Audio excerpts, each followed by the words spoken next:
Good morning, everyone. We're continuing with the Ananda way of life based on the guidelines of behavior for members of the Ananda Sevaka order. So let's begin with a prayer. Heavenly Father, Divine Mother, friend, beloved God, Jesus Christ, Babaji Krishna, Lahiri Mahashaya, Swami Sri Yukteswar, beloved Master Paramahansa Yogananda, saints of all religions, dear friend Swami Kriyananda, humbly we bow to you all. Inspire us with your wisdom, bless us with your presence within. Help us to feel that we are deeply loved, that love from the Divine Mother does not have to be earned. It is always available and depends only on our opening our hearts to receive it. Help us to open our hearts. Om. Peace. Amen. We are into Article 5, which is called Personal Habits. It's a very interesting article. There's, like I said, what do I say, 16 articles here? 14, 16. 17. Okay. Personal Habits is article number 5.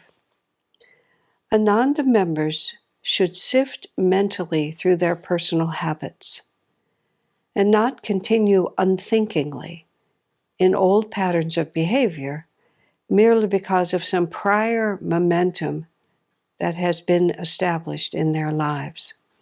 This is absolutely, this is everything about the spiritual path. The way he wrote it just perfectly. Sift mentally through their personal habits and not continue unthinkingly in old patterns of behavior merely because of some prior momentum that has been established in their lives. The spiritual path takes success on the spiritual path. Takes enormous concentrated effort. We can't just drift our way into God realization. I've mentioned, I think I was talking some about it yesterday, about one of the things that I enjoyed so much about Swamiji, countless things that I enjoyed. But one of them was that you had to be wide awake when you were with him. You couldn't just sort of go along with whatever way you would normally do things. The kind of jokes you would make, even the way you'd stand or sit, the dietary habits you had, your table manners, just sort of everything. You had to re-examine it in the light of, if God realization is the goal, if I'm here to elevate my awareness, if I need to become conscious of that which has just been habitually driving me, I said, how would I behave? And it takes much, much, much more energy than just to go along where the momentum is already going. I had this conversation with a friend of mine, and this is how it went. She was a highly professional, this is a person outside of Ananda, highly professional, highly successful professional person, found herself at the advanced age of late 50s, single, decided that she didn't want to die alone, live the rest of her life alone, ended up with a wonderful boyfriend whom she met over the internet, who just by chance happened to be extremely wealthy, which was just like an accident, but there it was. Very generous, noble, everything that you would want to say was perfect. She constantly resisted his desire to make her life easy with all the money that he had. And it was reaching crisis proportions. And we were discussing it, and I was suggesting that, he loves you. He wants to be generous to you. Why don't you let him take care of you? She said, I wasn't raised that way. I was raised to take care of myself. I said, how old are you? She said, 59. I said, are your parents still living? No. Have several of your siblings died? Yes. Like, when are you going to declare yourself a grown-up and make your own decisions? But how many times do we say things like, well, I wasn't raised that way. I've always done this, and so that's what I'm going to keep on doing. And it's not that it was a bad idea when it started. And that's what happens to us. It was a good idea when it started. But why am I still doing it? And it's a very simple question. Why am I still doing it? Now, sometimes, and this is even in the Bhagavad Gita, Arjuna says to Krishna, why is it that we know better, but seemingly compelled against our will, we just keep following the same path even when we don't want to follow it anymore? Well, Krishna says desire and attachment. We're just habituated to it, so we keep doing it. But Master said habits could be changed in an instant. Habit is only energy applied over a long period of time, usually, to establish a pattern. But it's nothing. It's not like it's a rock. It's not like a granite cliff or something like that. It's a pattern of energy that we ourselves have created by the application of willpower and energy. Now, over time, it may build up a certain momentum, and if we attack something that's 12 feet tall with 12 inches of energy, it's not going to come toppling in the moment. We're going to have to match how much energy we've invested in one direction. We're going to have to put sufficient energy in another direction to turn the ship. Now, in theory, that much energy could be applied in an instant. That's why Master says a habit can be changed in an instant, but we have to put as much energy out for the new direction as we have put out over time for the old direction. And sometimes that happens. Something so dramatic or so intense, or else what actually happens is that we have been putting out new energy for a long time in a new direction, and suddenly it breaks through. And it may feel sudden, but it's actually been the result of a constant application of willpower, all of which perhaps was insufficient to actually turn the ship. But finally, it's the balance. It's like one of those very, very sensitive balance scales. I mean, now everything is digital, but you've probably seen these in history books if you've never seen one, where it's very sensitive, and you put a little bit of gold dust on this side or a little bit of silver over here, whatever you're doing, and just a little bit can tip it. I remember when I turned 36, I came to Ananda. I moved into the ashram when I was 24, and the planet Jupiter in your horoscope represents the guru. I'm not going to give a lesson in astrology because I don't know enough. But the planet Jupiter represents the guru in your horoscope, and every 12 years it makes a complete cycle. So if you look at your life, it's actually quite interesting. You will see that from 12 to 24 to 36 to 48, 60, 72, all of these points, almost always, especially for someone who's on the path of self-realization, you realize that these, right around those transitions, you'll find that often one chapter completes itself and new chapters begin. I vividly remember, just almost on my birthday, it was that close to my 36th birthday, which was my first 12-year cycle as a committed, active devotee. And my subconscious mind was not my friend. It was always talking to me. I'm talking about my childhood and my 20s. And, that first 12-year cycle, it was always how would I say it? It was always reminding me that I probably would fail at what I tried to do, that I wasn't really all that competent, that I was clever and a little bit flashy, but underneath it there wasn't really a lot of substance. It was kind of the message that would always be delivered. Not it wasn't crippling by any means, but it would nag at me. So there was always this downward pulling energy.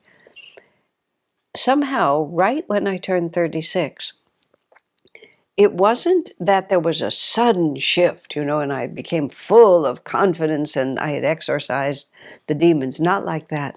But it was more like one of those very sensitive balance scales, and it tipped ever so slightly in a positive direction. And prior to that, it had been tipped, I would say, moderately in a negative direction. And then finally, it just went straight, and then it tipped ever so slightly positively. Now, that might not seem like much, but it was actually everything, because I began to think of my consciousness as a marble. You lose your marbles. That's probably where I thought of it. I thought of my consciousness as a marble. And this has metaphysical value, not the marble part, but because what's going on within us, if we look at the metaphysics of habits and inclinations, we build vrittis in the chakras. We build a vortex of energy, and a vortex of spinning energy has an attractive power.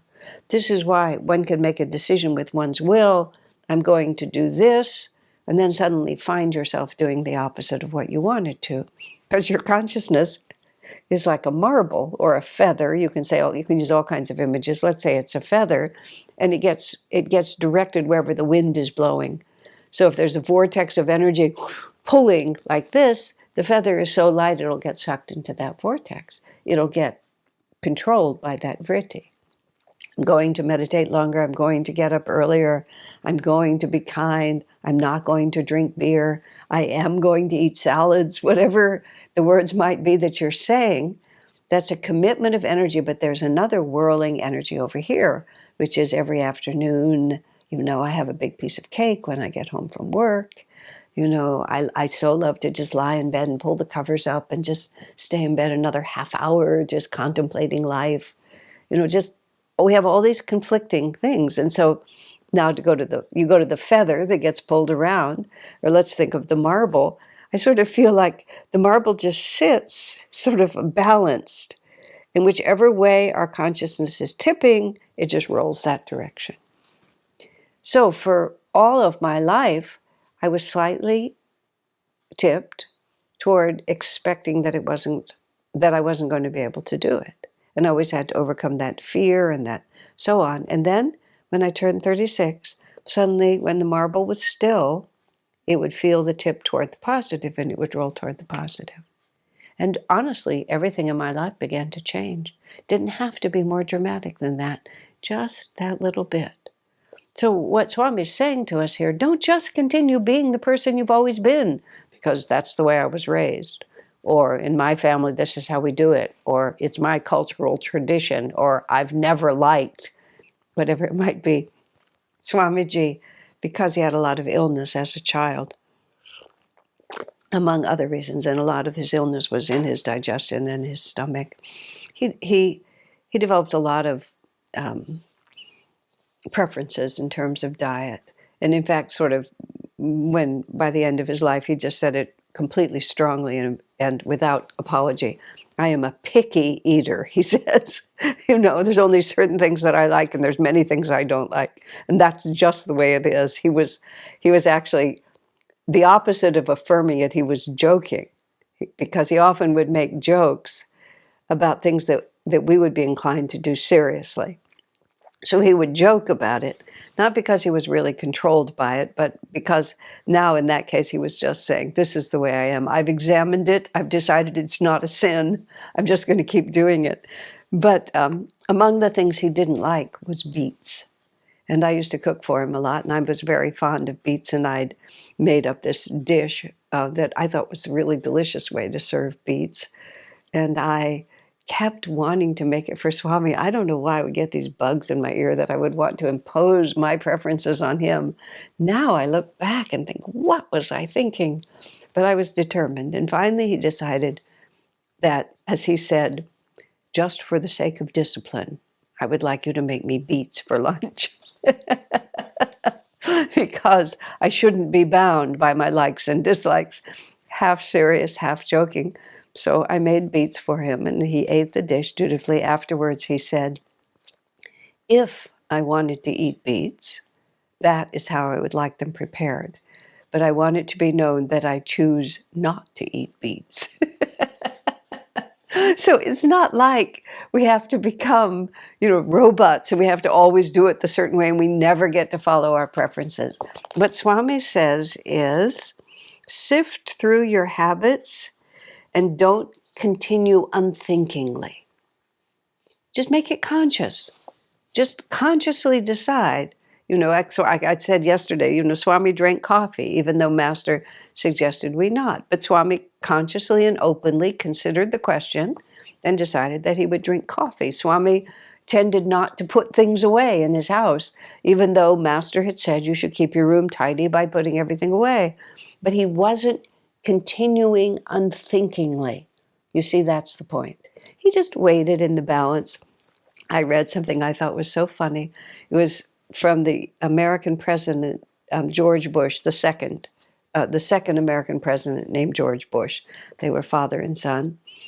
And George Bush announced sometime after his inauguration, he said, I have never liked broccoli, but my mother always made me eat broccoli.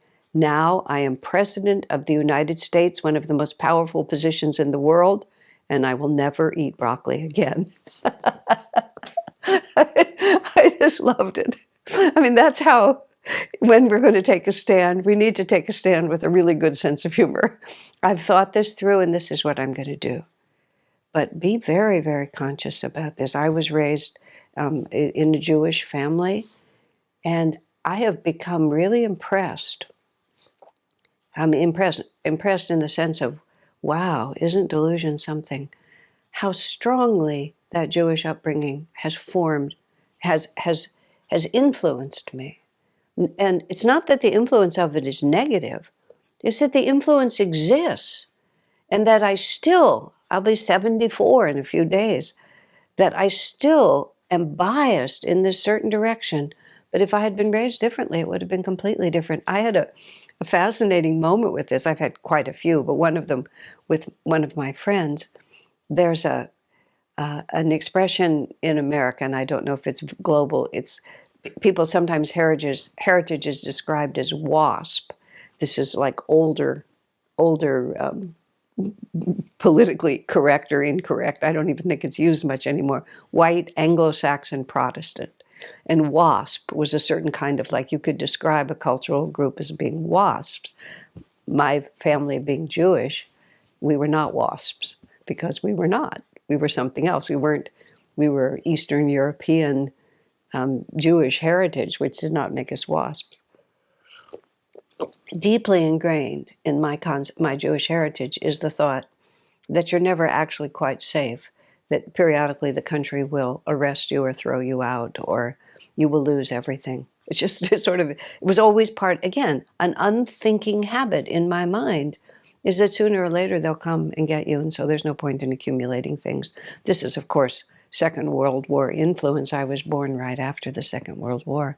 My personal family was not. We had no relatives, and my relatives had come out of Europe a generation before, or at least a half a generation before.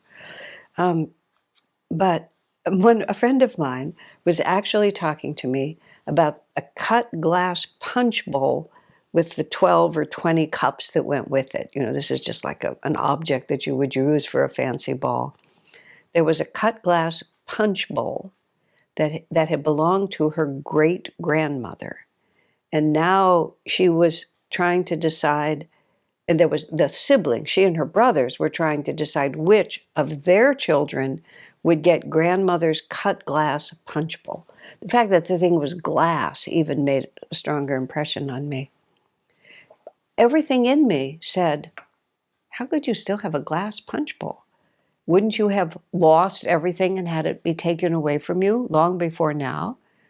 And when I even presented that fact to her, she was raised completely differently. They had a constant East Coast tradition that just went back. I don't know if it went all the way to Mayflower, but it went way, way back. And her whole unthinking habit was just, we're the ruling class, and this is how it works. Mine was that we're the periodically persecuted minority. Do we really just want to go unthinkingly life after life after life, making our decisions based on past life experience? Because that's really what we're talking about. Or experience earlier in this life in which our relatives imbue us with these certain ideas. Now, maybe they're good ideas. Maybe once we begin to think about them, we decide whether we really want them or not. Part of the integrity of how I was raised was extraordinary commitment to absolute truthfulness. So that I'm still, to this day, I can't even prevaricate even a little. I just can't do it. And I can't litter. I can't drop even the smallest item on the street. I'm glad of those things. They're not unthinking habits. I'm very conscious about them. Swami decided that beets were not very good. He doesn't have to eat them, but the word is conscious. And then we can decide, sort of where, but my anxiety about ending up in a concentration camp, which I also, when talking to, I have several friends who are WASPs. I mean, I said it almost casually, and this was fairly recently. I said almost casually to a friend, well, don't you think about being imprisoned and tortured like every day? And they looked at me and said, never. I mean, it was a revelation to me. What do you mean you never think about it? Never. They never think about it. I think about it less so now, because that was the beginning of a real change in my thinking. I was talking to another friend about this expectation. I loved it. She said, statistically, you're in your early 70s now. You're a female in your early 70s living in America. What are the chances that you're going to be imprisoned and tortured? Now, it's a more serious issue than can be dismissed with a simple thought like that, but it did break the hypnosis. Just like when I said to my friend, this man has proven character. It's like, why are you holding on to what your parents told you when you were a child? Why am I holding on to whatever past life memory this is? That I'm just insisting on imposing this past life memory on the present. I mean, I believe that's what it is. This is where I would have been. Even when the COVID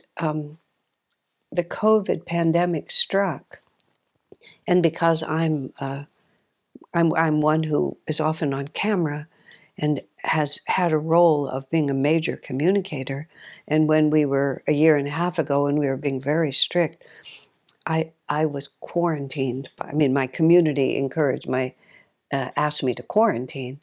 So other people shopped for me. I never went out anywhere. I was never involved with the public, so that the small band of us could be secure together before there was a vaccine, and do the work that we needed to do. And the common sense of it became obvious to me. I'm also, of a demographic that's more vulnerable, all these different things. But I'm the one who goes to the front lines and sacrifices.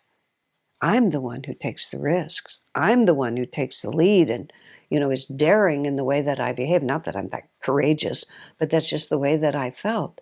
And it was exceedingly hard for me to realize that I was going to be protected and other people would take risks on my behalf.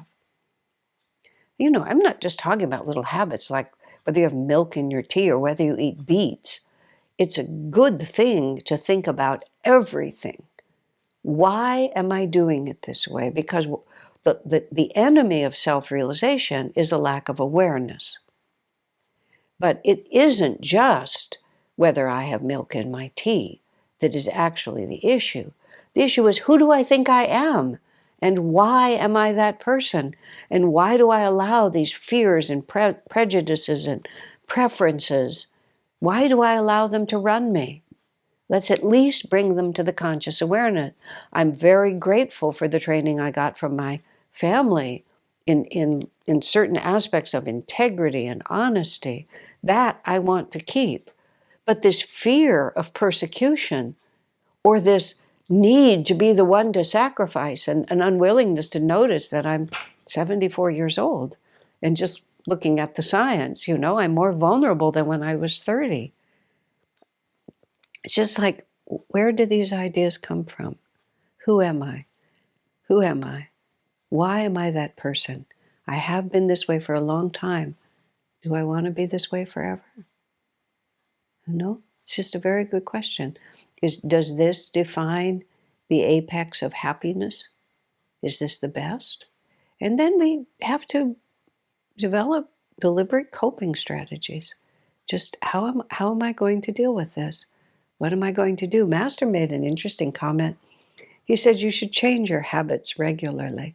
If I always get up and sit down and have my cup of coffee at this particular place, it's harmless in itself, but it's not harmless if it becomes a self-definition and if it becomes a rigid condition that you can't change.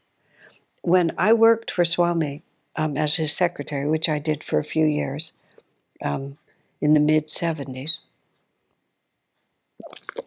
I would come to his home during the week, 5 days a week, sometimes 6, at the same time with a few companions, and Seva and I, and then there would be a changing sort of parade around us every day for the same reason. Swami, we know he would come. He paid me out of his own wallet. It was my job to come and type his manuscripts and bring in the mail and all the things that we would do. Every time when we arrived, Swami was not only pleased to see us, but he seemed genuinely surprised that we were there. I don't mean shocked. It wasn't a, what the heck are you doing here? But he was always as if it was a special gift that we had arrived. And I said to him at one point, because I wanted to be clear about my intuitions, Swami had always encouraged in us a spiritual practice that when you go to sleep at night, mentally build a bonfire and throw everything that you think you are into that fire. Just offer it all back to God, as if this was my last breath and this whole incarnation is finished.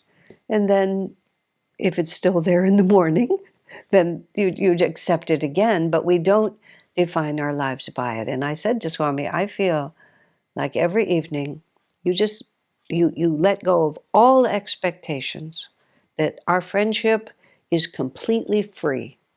Even though I worked for him, he paid me to do that work. In his mind, it was a freely given friendship. Genuinely, this was not an affectation. So every time we walked in and were there to help him again, it was, how lovely. Instead of, oh, there you are, my secretary, I'm glad you're 5 minutes late, get to work. It was, I was a friend who had been kind enough to show up to help him one more day. That's the freedom we're looking for. That's what Swami is saying here. This is a very small paragraph, this very small idea. Should sift mentally through their personal habits and not continue unthinkingly in old patterns of behavior merely because of some prior momentum. Don't make that a small instruction. Make that a foundational practice in our lives. And the divine freedom we're looking for will follow closely behind. God bless you.